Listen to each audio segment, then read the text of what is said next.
Welcome back to the Moll Anderson Show. Well, he's been nicknamed the Indiana Jones of building. John Finton is the go-to guy for luxury building with clients such as Mark Wahlberg and Jennifer Lopez, and he's on my show today. His new book, California Luxury Living, A Private Tour, is available at Amazon.com now, and I am so excited to welcome John. Hi, John. Hey, Moll, how are you? Well, I am doing great. I can't tell you how much fun this is for me to have the chance to have a little conversation with you here with my guests. Well, I'm so sorry that it's by telephone, unfortunately. I'd love to have been there, but, you know, the guys keep working, and unfortunately I get called away. I understand. That's what makes you so good. You know, the one thing I noticed when I went through all your bio and information and checked out your YouTube video, by the way, which is fabulous. Thank you so much. Why don't you have your own show? That's a good question. We've thought about it, but interestingly enough, so many of my clients are so confidential yes. that I think that if I did something like that, I think that I would kill my brand. So yeah. It's been a struggle for me because I've had a handful of opportunities, but at the same time, I have to kind of weigh out, you know, what it would do to my business, which I don't think would probably be positive. No. Well, first of all, I got to ask you, how did you get started? Because, I mean, did you have a feeling when you were a child? Were you building things when you were little? Did your family see you doing this and think, oh my gosh, this kid's got to get into construction? And no, interestingly enough, my mom thought I should get into hotel and restaurant management of all things. And she was close. I majored in finance and real estate development, but really not with an idea that I would do this for a living. I did this while I was going to college. And interestingly enough, I was probably doing as well as some of the professors, you know, as a college student. So when I got out of college, one thing led to another, and pretty soon, you know, 25 years later, here I am. Wow. That's amazing. I always love startup stories. Well, you know, I'm sitting here and I was looking through your beautiful book, California Luxury Living, A Private Tour, and I really started to daydream about these homes. And of course, you know, I'm a designer and I've spent a lot of time doing these projects. But honestly, I've got to tell you, I thought I was all about luxury living, but you have got it beat. I mean, you are, the work you do is absolutely stunning. Can you tell us about this book before we get into all the construction and building questions? Absolutely. You know, it's interesting. I don't think a builder has ever really written a book like that. So it's kind of it kind of took me a while to wrap my head around it. And it was something that, you know, I'd always wanted to do, but really, you know, most of the books that have been written by builders are kind of how-to books or, you know, telling stories about clients that I wouldn't want to talk about. So I was really trying to more target people that would be interested in some of the homes that I'm building that they really wouldn't get a chance to see, and some of the unique materials that go into them, and, you know, from where they come from and how they're utilized in the houses, and some of the stories behind some of the different materials. So it was fun to do. It was a lot more work than I ever thought it would be, yeah. for sure. But at the end of the day, I'm happy that I did it, and it's doing well. You know, Barney's is carrying it now, which I was thrilled about. Well, they should. It's totally stunning. Cool. Absolutely. Well, now, you've been in the construction business for over 20 years now, and you've gained quite the reputation as the go-to luxury living guy. How does it feel to construct such amazing homes on such a grandeur level? I got to tell you, it depends on what day you ask me. You know, I can only imagine. You know, some days are better than others. We have probably 1,500 to 2,000 people working for us on any given day, you know, between the different projects. And, you know, with anything like that, it's not a perfect science, and we're working for people that are, you know, relatively, or in most cases, very demanding. So, you know, some days it's easy, and some days it's challenging, trying to balance, you know, everybody's desires between the designers and the architects and the business managers and the lawyers and the clients, and everybody has an agenda, and it's kind of our job to kind of put it all together. And it can be a challenge, for sure. Well, now, how many projects do you take on at a time? You know, we probably do between 15 and 20 projects at a time. You know, wow. at different levels. You know, not all that we do are big, giant mansions. We do projects. I have repeat clients that I've done 5 and 6 homes for. That a project could be, you know, a renovation, or it could be a small beach house.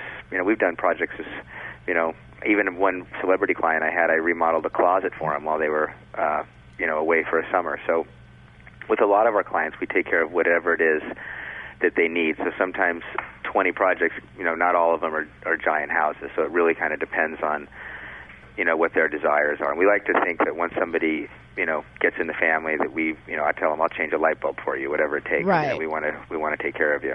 Now, is there a level of project that you won't take? You know, I think there's a level of client maybe that we wouldn't take, but for the right people and the right demographics, we do, I wouldn't say just about anything, but, you know, clearly we'll have, you know, for example, a client that'll buy a home for a daughter or a son, and it needs to be tuned up or something like that. We'll do small projects like that for sure, but typically they're for repeat clients and people that I know, and we don't necessarily market ourselves that way. So it really becomes about the relationship. It becomes about the relationship, exactly. That's awesome. Well, I can sense the level of pride you have on each one of these homes. I know that from reading about you that you're so involved from the start to the end of each project.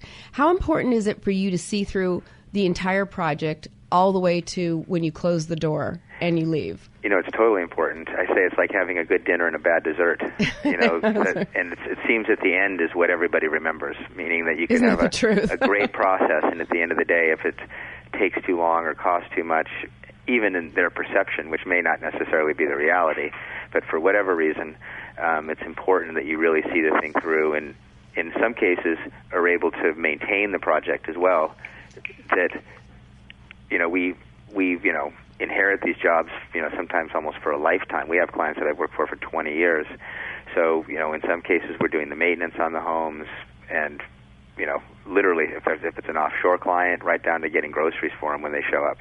So we take care of everything. So you are full service. Yeah, almost like a concierge. That's awesome. Well, I really love that you've been coined the Indiana Jones of building industry. How do you feel about that? I thought it was kind of corny, but unfortunately, and a lot of my friends kind of razzed me about it, unfortunately. But at the end of the day, it kind of stuck. And, it was kind of something that I started doing out of necessity. We had a job, actually, that didn't go the way we would have liked, and it was a material that had kind of been thrust upon us, and it was a supplier in Europe, and we thought we were getting one thing and under one set of circumstances, and it turned out to be something entirely different under an entirely different set of circumstances. So the owner's expectations weren't met. We were kind of caught in the middle, and I learned a very valuable lesson that it's no one thing if you're buying something and it's down the road, 5 miles. It's another thing if you're having something sent to you from Europe and somebody's making commitments or promises and you're relying on them, and in fact, maybe they're not telling you exactly all the truth. Then you could be left, with an angry client and kind of caught in the middle. Absolutely. So, at some level, I learned that this isn't the place that I want to be. So I started to investigate and, kind of learn by trial and error, and making sure that if I am importing or bringing something from anywhere other than my own backyard, I want to make sure I know who I'm doing business with, where the material is coming from, how it's going to be transported, really what it is that I'm buying, how is it going to be utilized. All those things I think are critical. Absolutely. Well, if you're just joining me, I'm visiting with John Finton, author of California Luxury Living, a Private Tour. So, John, tell me about some of the exotic places that you've been going to get your materials. Believe it or not, I didn't have a passport until I was 30 years old. So I just turned 50 this year. No, I believe it. I was 28, so I know. Which I find hard to believe now at this stage of my life. But I've been to probably 80 different countries, and, many of them many, many times. I've been to Greece. We've been to, Nicaragua looking for an old roof. Anywhere that you can think of that there could be something interesting to salvage to put in a house. What typically happens is, the designer or the architect will have a vision, and then it's up to us to kind of figure out how to orchestrate the vision. What makes the most sense, what's the most practical way to get it, where is it coming from, how do we get it here, how is it going to get paid for. So we're more the boots on the ground.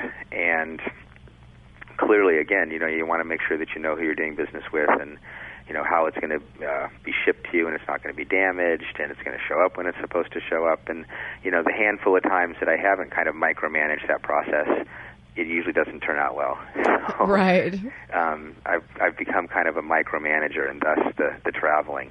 I understand. How do you do this? Because you're a father, right? Yeah, I try and travel on the weeks. I have 2 teenage sons from a first marriage that I share custody with every other week. So I try and make sure that if I do have any traveling, that I do it weeks when I don't have, if I can. I do it weeks that I don't have them. And my daughter's 6, and up until now, maybe it's becoming a little more difficult, but as she was a small child, she would travel with me. She's been to like 25 or 30 countries. Wow. She was 6. Yeah, and then they start school and they have life, and it sort of stops your life as a parent. Yeah. Oh, my goodness. Well, I know how that is because I raised a son, so I know. You get it. I know how tough that is. It's a balancing act. You just want to try and balance the family, your own personal sanity, and then the demands of people that you're working for that are, in many cases, used to having what they want when they want it, and not used to being told no. So how do you, at the end of the day, unwind when you walk into your door when you've got your kids, you know, and you've got all of this going on. What is your go-to when you walk through the door to kind of let go and enjoy your lifestyle that you've created? You know, my lifestyle is so, you know, it's a polar opposite, really, of most of my clients. I live in a modest home. I have no aspirations of having a big home or a big fancy home. My home was built in 1920, and it's in Pasadena, in an older, charming area. It's, you know, beautiful and well done and precise, you know, inside, which is kind of how my mind works. I'm very fastidious. So, you know, I'm not managing. We don't have any staff or anything like that. We have a housekeeper that comes once a week, and even that's kind of a struggle. My wife would, you know, prefer to do everything herself. Sure. You know, I had a housekeeper and a nanny when was married the first time with my first wife, and at this stage of my life, we kind of less is more. So sure. To answer your question, I'm an early riser, so I'm at the gym every morning by 5 o'clock. So, you know, I run marathons. I spend a lot of time exercising, usually 7 days a week. So you're AAA personality. AAA personality. And, you know, we travel a lot. I consider that kind of a hobby of mine. We have a big sport fishing boat, so I spend a lot of time, you know, on the weekends at least, on our boat. Whether it's, you know, in Mexico or Catalina Island, which is, you know, off the coast here of Southern California. And I love that, and it's peaceful, and it's condensed enough that if your family is with you, there's really nowhere for them to go, so you're kind of all together. And we do that actually a lot. That's probably our number one thing. And we do, you know, I paddle surf, I scuba dive, I hike. You're a busy guy. Yeah, I kind of like anything outside. Well, I can see that. Well, that's so cool. I love that. I love that you create all of this. Tell me, when you're in the midst of creating all of this, what is your most favorite part about it? I mean, is it coming up with the concept? Is it in the middle of the craziness? Or is it when at the end of the day it's coming together? Or is it when you close the doors? You know, I always like the deal. You know, I like making deals for sure. So I like the art of the deal, as Donald Trump said. And at the same time, I like the end. You know, sometimes the middle can be kind of challenging, and, you know, sometimes I don't want to know all the parts about making the sandwich. Just give me the sandwich. You know, I certainly love the glory of finishing, and I certainly love the glory of signing the deal and getting a big project started. Mm-hmm. Sometimes what's in the middle can be, you know, riddled with, you know, this person didn't show up, or this thing showed up broken, or this isn't on schedule, and how do we fix it? And you become a problem solver. So, you know, clearly I like challenge. You know, it's not an easy business by any stretch of the imagination. You know, I don't know that any business really is particularly, but anything that you're doing at a high level and you're doing it successfully over a long period of time. And you would think, you know, after umpteen years, you kind of reach a point where you get to what I would call like calm waters. But at the end of the day, I think with any business, if you really want to stay ahead of the game and ahead of everybody else, it means, you know, pushing hard and trying to do better than anyone else and up your game. And I think all those things just, you know, require a lot of work and a lot of time. John, hold on 1 second because we need to take a break here. We'll be right back with John Finton, the Indiana Jones of luxury building. We'll be right back. Kiss me hard before you go. Summertime sadness. I just wanted you to know that, baby, you're the best. Moll Anderson's moving to iHeart. Get the app on your smartphone and find out more at iHeart.com. Now let's get back to the Moll Anderson Show.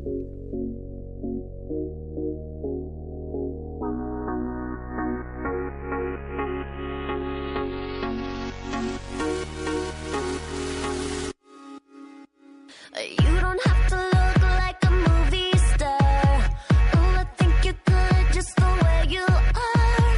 Tell me if you could, would you up and run? Well, if you're just joining me, I'm visiting with John Finton, author of California Luxury Living, a Private Tour, which is available now on Amazon.com, which you've got to pick up if you're listening, because it is it is a spectacular book. And I think it's so cool that you did this. It's a totally different journey for someone to read. Yeah, I don't think a builder's ever done anything like that. So, and I, quite frankly, wasn't a great writer, and it was difficult for me to kind of organize everything. But at the end of the day, it became kind of a labor of love and fun, and, you know, I'm thrilled that it's over with. I'm sure. And it's done. Yeah, it's a lot of work to write books. It's a lot of work to write books. I have a lot of respect for anybody that does that.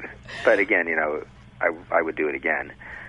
for sure. Something tells me you will. I may, absolutely. We'll see. Maybe my next one will be on fishing or something else. I don't know yet. Ah, okay. Another passion in life. Well, before you go, some of your clientele is Hollywood's A-list celeb, of course, as we've talked about. Can you tell us what is the most interesting request that you've had to put into a home without disclosing who it was for?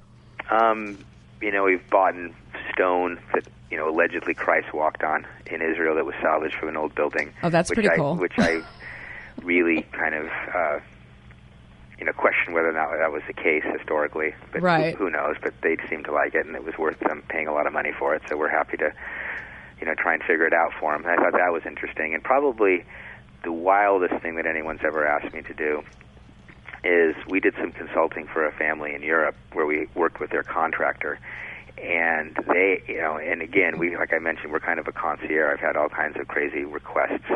And this woman asked me to find and I'd never heard of it, I'm not even a cat person, but asked me to find what was called an Affshire cat, which was like a test tube bred giant cat, like the size of a golden retriever. And what? Yeah, I know, it's crazy. You can look it up on the internet. And they're like bred in Ohio, and it's bred between like a Savannah cat and some other crazy-ass cat. And they're like 24 inches at the shoulder, and they're like $25,000 or $30,000. And she wanted me to get one of these cats since I lived in the States and bring it to Europe for her. So that was probably the... Did you?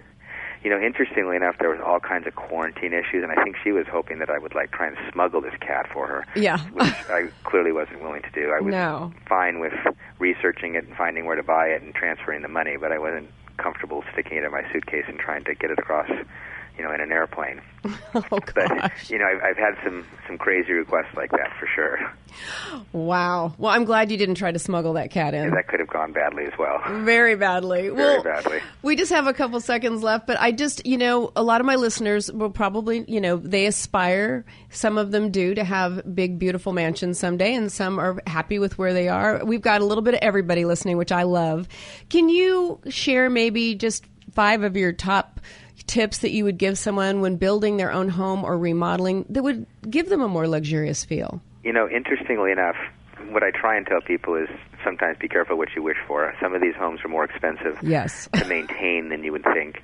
And I've had a couple of people that I've built homes for, and when they figured out really what the cost of running a big house and the staff and everything that's required, the houses become for sale quickly. Sure. So I think that's important to remember. Once you have something like this, it seems that your expectations, you've spent a great deal of money, and your expectations in terms of how you're going to upkeep the house and everything else, it grows exponentially. Mm-hmm. So I don't think if somebody's had that kind of lifestyle, and this is one of 10 homes they have, they get it. But if somebody's coming from a 4,000-foot home and they're building a 25,000-square-foot home, and they've had some life-changing event that allows them to do that, clearly it's going to be more than what they ever envisioned. So I think that's important to keep in mind. Sure. And I think it's important to do a good job, meaning that bigger isn't always better. And, I'm a firm believer in, I would, personally would rather have a 4,000 or 3,000 square foot house. That's quality over quantity. Quality over quantity any day of the week. And in my opinion, quality will always sell. So if you do a great job, I use the expression, always take the prettiest girl to the dance. And if you have the best, you'll always be okay. If you have mediocrity that everybody else has, I think it makes it, you're just one of the pack. I think it makes it difficult to try and get rid of something like that, to sell something like that. Mm-hmm. So I think it's important to have the best. No, I agree with that, because I think what happens, especially in the United States, people are so consumed with looking as if they have a lot. And so you see a lot of homes being built just big, Which is really sad. It is sad. But it's normally they're falling apart, and the materials aren't of any quality. But you're right. People want to have that perception that, look, I've arrived. I have a 5,000-foot home, and it has 4 bedrooms or 5 bedrooms and 6 bathrooms, and look at me. But the fact of the matter is, I think at the end of the day, people would be better served having something that's more, tastefully done, something that's built to last, and I think it's going to be less money to maintain. I think, hopefully they'd feel better about it in the long run. Well, and I think, the thing that people always forget is, you don't want the house to run your life. You want to have a lifestyle that's peaceful and warm and a great environment for your family, not an environment of stress that just all you do is take care of the house. Right. That's no question about that, or pay for the house. Yes. In terms of, overbuilding in terms of, what you can afford. And I think a lot of times somebody thinks something's going to cost, $10 and it ends up being $11. Very rarely do we see things cost less than you think. Isn't that the truth? Yeah, it's usually like anything. You take your car to the shop and it's usually, very rarely are you pleasantly surprised when they tell you that, oh yeah, my God, it's so simple. It didn't cost what we thought it would cost. And I think home building, as I mentioned, isn't an exact science. And unless you're building, tracts of houses, that you're building the same house repetitively, and you understand, all the components, then you'd have your arms around what it would cost. But with most of what we're doing, these homes are prototypical. There's millions of decisions, millions of moving parts, and it's not a perfect science. And, the costs can, escalate if you're not careful. Yeah. And, you need to be prepared to say no to everything. And it's easy to say yes to everything, and then all of a sudden you turn around and realize that you had 10 or 15 or 20 or 30% more go through your fingertips than you had hoped, and then, it's done. So I think, be realistic what something's going to cost, do a good job. Bigger isn't always better. Right. And I think most importantly, try and enjoy the process. I tell everybody that it should be a fun process, and if you're building a house and it's not a fun process, there's some disconnect. And there's clearly people, in my opinion, that should never build a house. Yes. that aren't cut out for it. But if the builder's meeting your expectations are reasonable, and everybody's kind of on the same path, it should be a fun experience. And I think the journey needs to be fun. Most people don't get the opportunity to do that in their lifetime, generally speaking. So doing something like this, should be an enjoyable thing for everybody. Well, and don't you think it's so interesting? I wish everyone could build or remodel something before they get married. Because Absolutely. I think you learn everything you need to know about a person going through the process, how they treat people, how they are about money, Everything. Everything. What's so important to them. I know. Maybe that should be your next book. Exactly. Well, I know that you're going to be in New York on October 1st for a panel discussion with House Beautiful as part of their fall market, and people are going to be able to come and meet you and have your book signed, right? I'm looking forward to it. I love New York, and I obviously love signing my book, so I think it's going to be a good time. Well, you're going to be at the D&D building on October 1st, and it's David Sutherland's showroom, and exact times and full schedule are available on the D&D website, correct? Yes. Yeah, I'm excited about it. Well, awesome. Well, John, it's been such a pleasure talking to you. I'm sorry I didn't get to meet you in person, and hopefully someday. Well, I'm sure our paths will cross. I'm hoping so. And in the meantime, congratulations on the book, and I want to get mine signed. And thank you so much for having me on your show. Anytime, and please come back and talk again when you have something else interesting going on, which I'm sure will be all the time. Absolutely. Thank you again. All right. Thanks, John. All right. Have a great day. You too. Bye-bye. Well, be sure to get his new book, California Luxury Living, A Private Tour, and it's available.